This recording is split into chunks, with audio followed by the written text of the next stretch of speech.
ಎಲ್ಲರಿಗೂ ನಮಸ್ಕಾರ. ಎಲ್ಲ ನನ್ನ ದೇಶದ ನಾಗರಿಕ ಬಂಧುಗಳೇ, ಫೆಬ್ರವರಿ 14 ಪ್ರೇಮಿಗಳ ದಿನ. ಅವತ್ತು ಎಲ್ಲರೂ ತಮ್ಮ ತಮ್ಮ ಪ್ರೀತಿಯನ್ನು ಪಡೆದುಕೊಳ್ಳೋದಕ್ಕೆ ಹಾತೊರೆತಿರ್ತಾರೆ. ಇನ್ನು ಕೆಲವರು ತಮ್ಮ ಪ್ರೇಯಸಿಗಾಗಿ ಒಂದು ಗುಲಾಬಿ ಹೂವನ್ನು ಅವರಿಗೆ ಕೊಡೋದಕ್ಕೆ ಕಾಯ್ತಾ ಇರ್ತಾರೆ. ತಮ್ಮ ತಮ್ಮ ಪ್ರೀತಿಯನ್ನು ಎಕ್ಸ್ಪ್ರೆಸ್ ಮಾಡೋದಕ್ಕೆ ಕಾಯ್ತಾ ಇರ್ತಾರೆ. ಆದರೆ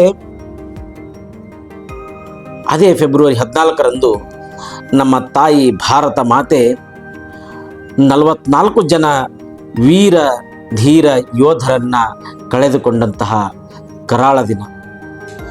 ಅದೇ ಪುಲ್ವಾಮಾ ಅಟ್ಯಾಕ್ ಆದಂತಹ ದಿನ.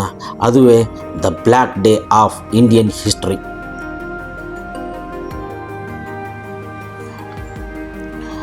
ಅಂದು ಒಬ್ಬ ತಾಯಿ ತನ್ನ ಮಗನ ಸಮವಸ್ತ್ರವನ್ನು ಎದೆಗೆ ಅಪ್ಪಿಕೊಂಡು ಕಣ್ಣೀರಿಡುತ್ತಾ ತನ್ನ ಮಗನ ನೆನಪುಗಳನ್ನು ಮೆಲುಕು ಹಾಕುತ್ತಿರುತ್ತಾಳೆ.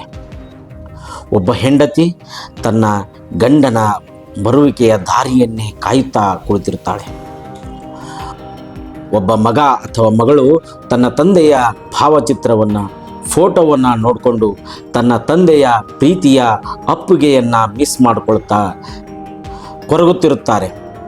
ನಮ್ಮ ಸೈನಿಕರು ಕೂಡ ಒಬ್ಬರನ್ನ ಪ್ರೀತಿಸುತ್ತಾರೆ, ಒಬ್ಬರ ಪ್ರೀತಿಯಲ್ಲೇ ಜೀವಿಸುತ್ತಿರ್ತಾರೆ. ಅವರೆಲ್ಲರೂ ಕೂಡ ತಮ್ಮ ಪ್ರೀತಿಯನ್ನು ತಮ್ಮ ಭಾರತ ಮಾತೆಯ ಸೇವೆಗಾಗಿ, ದೇಶ ರಕ್ಷಣೆಗಾಗಿ ಮುಡಿಪಾಗಿಟ್ಟಿರ್ತಾರೆ.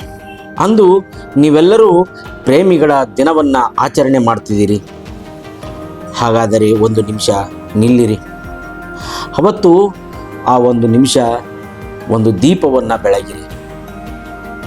ಮಡಿದ ಹುತಾತ್ಮರಾದ ನಮ್ಮ ಧೀರ ಸೈನಿಕರಿಗೆ ನಮನವನ್ನು ಸಲ್ಲಿಸಿ ಅವರ ಆತ್ಮಕ್ಕೆ ಶಾಂತಿ ಸಿಗಲೆಂದು ಪ್ರಾರ್ಥಿಸಿ ಅವರನ್ನು ಸ್ಮರಿಸಿ.